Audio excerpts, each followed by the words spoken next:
বন্ধুরা, তোমরা সবাই কেমন আছো? আশা করি খুব ভালো আছো। দেখো, আমি এখানে 4টে ডিম নিয়ে নিয়েছি।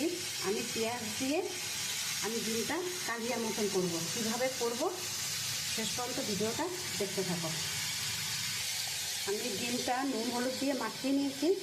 এবারে আমি একটু লাল লাল করে ভেজে নেব। কড়াইতে তেল দিয়ে দিয়েছি, তেলটা গরম হয়ে গেছে। আমি ডিমটা তুলে নিয়েছি।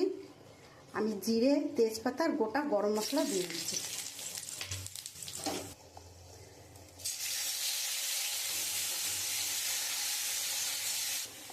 এখানে আদা, রসুন, পেঁয়াজ পেস্ট, হলুদের গুঁড়ো, লঙ্কার গুঁড়ো আর নুন দিয়ে দেবো। আমি মশলাটা দিয়ে খুব সুন্দর করে কষিয়ে নিয়েছি। এবার আমি জল দিয়ে দেবো। আমি একদম অল্প করেই জলটা দেব, যেহেতু আমি ডিমটা ভেজে নিয়েছি। এবারে ডিমটা দিয়ে দেবো।